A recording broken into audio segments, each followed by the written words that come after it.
Hello, dear foodie friends, and welcome to Kitchen Chat. This is your host, Margaret McSweeney, and I'm so glad you are joining me on this delicious journey. Today, we have a special Kitchen Chat with Kevin Boehm, co-owner and co-founder of Boka Restaurant Group. Before meeting Kevin in person at the 2015 James Beard Awards in Chicago, I had a kitchen chat by phone with him and his business partner, Rob Katz, co-owner and co-founder of Boka Restaurant Group. Since 2015, Kevin has been on Kitchen Chat several times, both on and off the red carpet. I cheered him on in 2019 as he and Rob won the James Beard Award for Outstanding Restaurateur. We recently had a kitchen chat to celebrate his new book, The Bottomless Cup, a memoir of secrets, restaurants, and forgiveness. Let's welcome Kevin Boehm back to Kitchen Chat. I appreciate it. It's been a couple of years, though, since we've done it. It has, but so many great things have been happening in your life.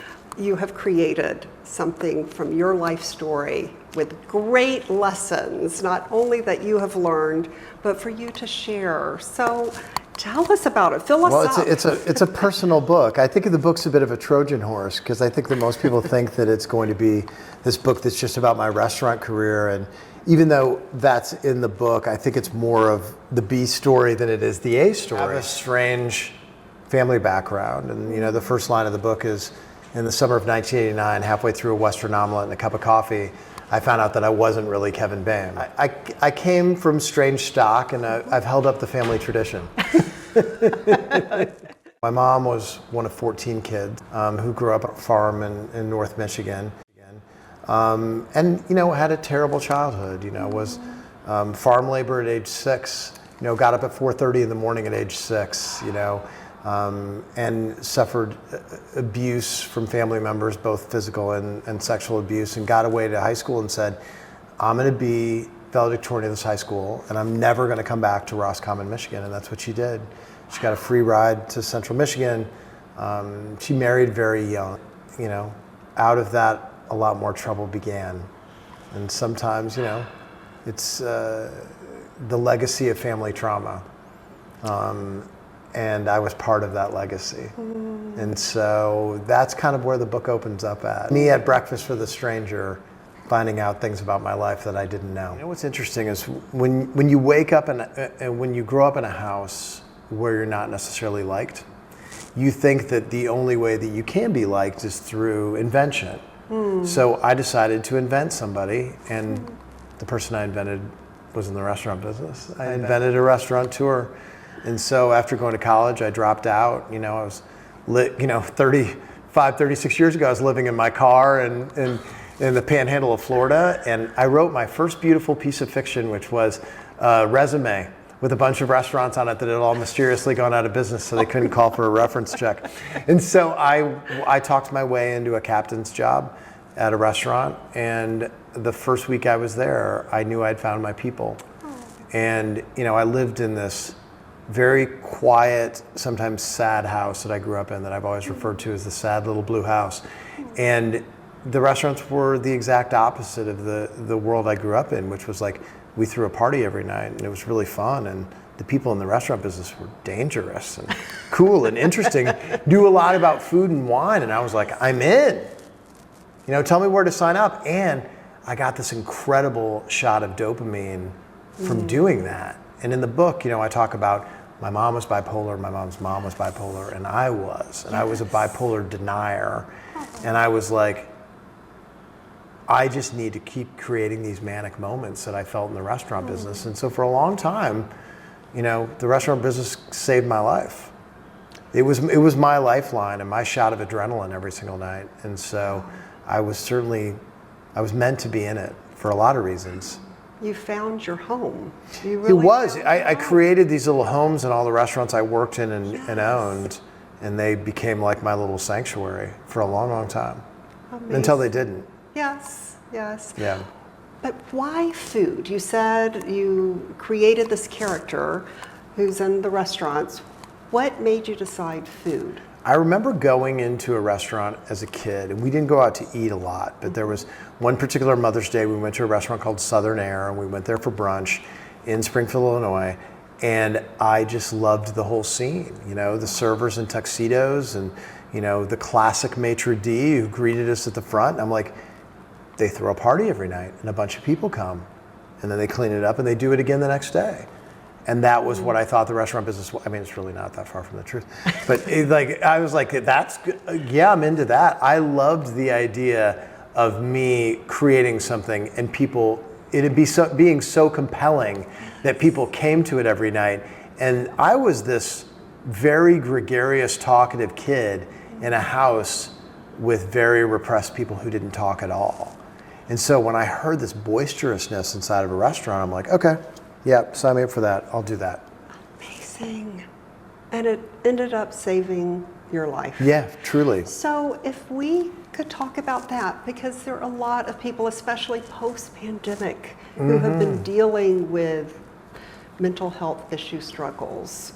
What advice do you have for someone who might still be struggling with bipolar or whatever? Yeah, well, first of all, deal with it. And really think about where you're at in life. I was a denier. I went to a therapist for the first time when I was 26 years old, and she told me she thought that I was bipolar after this hour-and-a-half evaluation. And I told her to go F herself. I was like, that's not what this is. I thought that I was going to go in and basically get an Advil, and I was going to feel better after one session. And when she told me that, I felt like she was being critical of me. And I was like, you don't know me. And I stormed out. And I never saw a therapist again until I was 50 years old. Wow.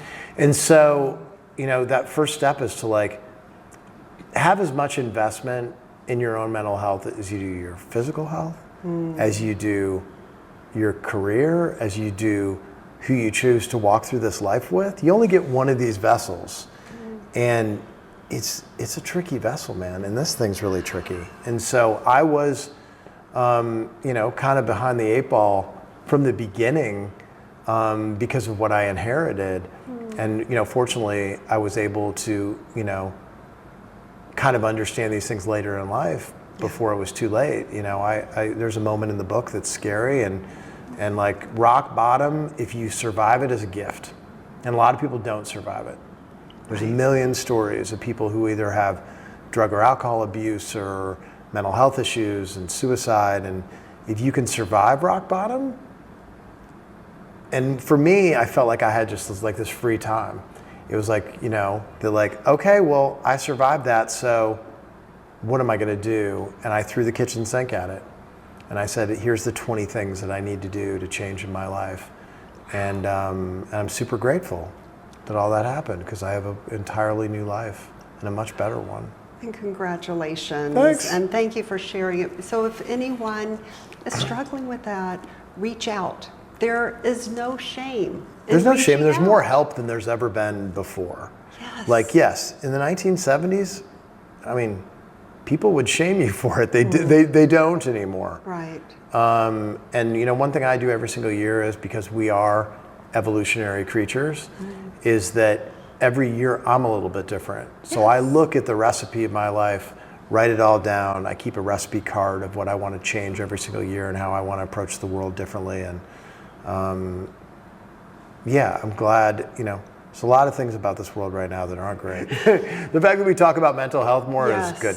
And we'll focus on the positive and the delicious aspects of life. There's a whole bunch of delicious aspects of life. Yes, which you have been so key in creating. You are such an essential part of the Chicago culinary scene. You have done so much for the community. You've been, of course, accoladed, James Beard Award, so many different things. How many restaurants are you up to now? Well, in my life, I've opened 50. Oh, my goodness. So over the last 33 years. So 46 of which I've done with Rob Katz, my partner at Boka Restaurant Group. So him and I are still buddies. We had lunch today. Still dining together after all these years. Still enjoying each other's company. How did you two meet? Him and I had a cup of coffee at Nookie's in Old Town in 2001. And some friends had put us together. Rob had been in the nightclub business, was looking to get in the restaurant business. I was looking to come to Chicago. I'd been in the South. And we were supposed to meet for 15 minutes. We met for 4 hours. At the end of 4 hours, one of us said, we can't remember, said, let's open a restaurant together. What's the worst that could happen? And so and then here we are 24 years later. Amazing. And the first restaurant we did was Boka together. It's still open. And I celebrated a big birthday. I had 60th birthday a few years ago. Congratulations. There. I still have the menu, and it was just such a special experience. So thank you that's awesome. for all that you do for your team and everything. So in this book, it seems like there are a lot of life lessons, but also industry lessons. What would you say to someone out there who's like, you know what, I'm thinking about the culinary industry? I'll back that up just a little bit, because I think all these things have to fit into, certain pillars in life. Yes. And so to me it is, one, do I have purpose in life? And is my reasoning behind that purpose a noble one? It's not because I want to exact revenge on somebody. It's not because of only money. It's not because of only ego. And then two, do I run into the people that I love and respect doing that journey? And then three, how do I feel about myself in the world? Yes. So if the restaurant business includes all three of those things, you want to do it for the right reason. Because yes, you can be successful. Yes, you can make money in the restaurant business. But if you don't like to take care of people, you won't go that far. It'll just be too taxing on you, because the general public's tough. And so if you don't like people, it's going to be rough, man. It's going to be rough if you don't like people. It is. So I would say, if you like people and you like taking care of people and you like throwing a party like I do, those are all great things. But at the same time, that's the art side. The intersection of art and commerce, of financial responsibility and artistry. If you can do those two things, you can survive, because it's hard to make money in and it's hard to set yourself apart. But man, I love drawing new pictures. Years ago, I had a customer come in and he asked me, and I knew him well enough that he was like, hey, how's it going? I was like, it's rough right now. Yeah. And he was like, and we got this opening and this opening. And his son was drawing a picture, and his son looked up, he's like, it is so hard. Why do you keep doing it? And I was like, I go, see that picture you're drawing? He's like, yeah. I go, what if that was the only picture that you could draw? He goes, well, that would be really boring. And I was like, yes, I like drawing new pictures. Amazing. I said, it's not always easy, but I like drawing new pictures. And so to me, that's the gas in life for me. That's what gets me adrenalized, is new projects, new ideation, pulling levers, trying things, seeing if the general public likes them or not. Yes. Oh, and everyone one of the joys of my life. Everyone loves what you create. I mean, not always. No? What is not always, not everybody. Okay. But that's part of the fun, is that I think if you're not trying hard enough, you're not taking it to the edge, then then nothing will. You'll fail sometimes if you're taking it to the edge. That's what I'm trying to say. Yes. Is if you're trying hard, you're going to fail sometimes, and that's okay. And that is okay. So what is it that happened? It wasn't a win, but more of a loss, that you really learned a great lesson from? Well, the first thing that ever didn't work for me was I opened 3 restaurants in my 20s and done really, really well. And I got my feathers too high in the air, and I was like, I'm a genius. Why doesn't everybody do this? And then I opened up a restaurant in Nashville, and it didn't work. And after 6 months of pointing fingers, I was able to look at it and look at myself in the mirror and say, be a good detective and say, hey, the buck stops with you, kid. And I'd gotten bigger each time, but I took my eye off the ball a little bit, and I stopped being a student, and I figured out that if you're going to win in this business, you're going to have to keep being a student for the rest of your life. Because people keep changing, food keeps changing, trends keep changing, the way you motivate people keeps changing. Yes. The way you motivate the staffs now is completely different than the staffs that I first dealt with in the early 90s. So how has it changed? People want more balance. You can't talk to people like people talk to me when I first started working in a restaurant. No one should ever talk to No, listen, the late 1980s was not a kind place in restaurants, especially in high-end restaurants. And so, understanding how to get the best out of everybody. Pre-shift, the 30 minutes before you open up a restaurant, is specifically designed to have people at their optimal adrenalized level that they can take care of people from a hospitality perspective. Yes, you're telling them about, new food and the wines you're serving on the menu and helping with that arsenal of information, but you also want to leave them feeling great so they can be in a really good mood and serve people. And that's more needed than ever. And I think what's really changed is there's for my really good managers, there's the post shift after the pre shift, where you see somebody who's not doing well and you're like, hey, Tommy, you doing okay? Yeah, what's going on, man? Tell me. And you're this little analyst every single night. And which is the exact opposite of I remember one of my first managers telling me hey man, I don't want to hear about your problems, leave your baggage at the door. And so I think that's not conducive to having a happy dining room. Right. And fortunately for me, I've always had a pretty good energy radar of whether people like to be there or not. Yes. So hospitality, that's the bottom line of it. Financial literacy, that's such a key component. Well, I think it's food. Yes, I think it's, of course. My friend says that service is black and white and hospitality is color. But you need both of them. Okay. Service is the rules. Hospitality is how you make people feel. Yes. So it's food, service, and hospitality. Design, because it's a tricky one, man. Design makes people feel good. It really does. I don't know what it is, but I just feel good in the space. Yes. And underlying all those things is financial responsibility. If I had to go back in time, I would have gone to CIA at Hyde Park. So you did not go I didn't go to culinary school. Wow. Two, you go work in a restaurant, you understand the general public, you run a front door, you work as a captain, you work as a busser, you do all those positions. You learn how to not only deal with the public, but deal with the team. You learn all the service rules. I serve from the left side with my left hand to keep my body open to the guests and learn all those things. You read Charlie Trotter's Lessons in Service, and then you get a core food knowledge, and you know what a true baseline of things should taste like. The best food critics in the world know what crawfish etouffee should taste like. So then they can judge the one they're trying at this restaurant based on a perfect example of it. And then you learn all the little things about finances. Yes. How do you make money in this business? What are the formulas? What are the benchmark numbers? How do you manage food cost? How do you look at a P&L and decide what's off on it or what's right on it? And so it's studying. I got my bachelor's, master's, and my doctorate in restaurants by opening up restaurants when I was young and failing a lot. And saying, well, that didn't work. So any trends that you're seeing in terms of what's next in I'll restaurant just say this, that the new generation of people do not like things that are mass produced like the people in the 70s, 80s, and 90s did. They like at least perceived scarcity. I'll give you a really good example of perceived scarcity.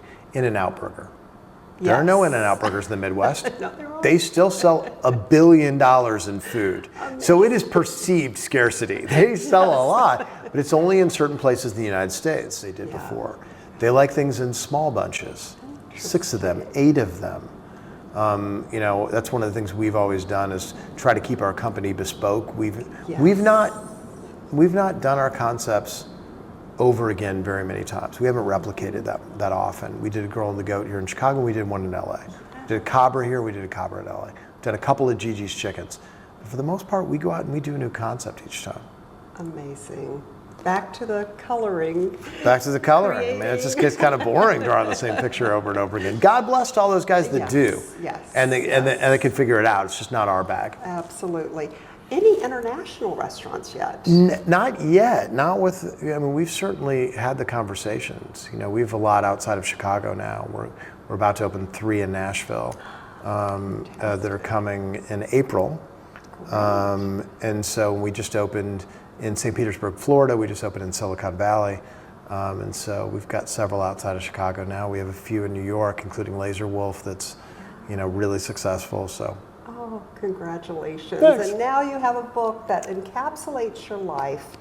What was the biggest takeaway for you that surprised you in writing this, that you said, wow, that really happened and I really learned this and can teach others? I keep telling everybody, everybody should write their own life story. And if you're willing to go into it and like kind of strip all the coats of varnish off all these stories that you've told for a long, long time and really try to get to the truth of it, you'll learn a lot about yourself. So I think I was surprised at how much I had to think about moments in my life to get them right and to write them correctly. And afterwards, looking back on it, I had a much truer sense of who I really was over the years. And you're not one person over the years. There are 5 or 6 different versions of you.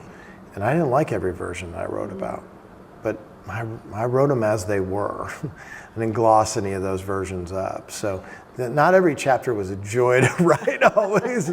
So like, God, I don't even like this guy right now. But I also look back on a lot of them and we're like, man, God bless that kid, you know? And so it's been a long and winding road. And man, I was so grateful that like, you know, the publisher actually wanted to print this story. I mean, you know, that like it's, and I'm so grateful that I got to do it and that every day I got to get up and write because it became like a meditation for me. And I was really bummed when it was over. And so people keep asking, hey, is there a number? How many books do you want to sell? I was like, I want to sell exactly the amount of books that they let me write another book. Because I really love writing. I've been writing my whole life and this is a dream come true that I got to write a book, and God bless Abrams for publishing my book. And Kevin, thank you so much. Thank you. I'm glad we got to do this again. I appreciate it. Oh, and same here. And congratulations on all that you've done and all that is ahead for you. Congratulations. Thank you so much. What an inspiration to spend time with Kevin and discuss his new book, The Bottomless Cup, a memoir of secrets, restaurants, and forgiveness. He is a hallmark of hospitality. Please visit www.bokagrp.com for more information about his restaurants and order a copy of his book. And thank you, dear foodie friends, for joining me on this delicious journey. On a side note, you never know what someone is going through, so please always be kind and always remember to take a moment and savor the day.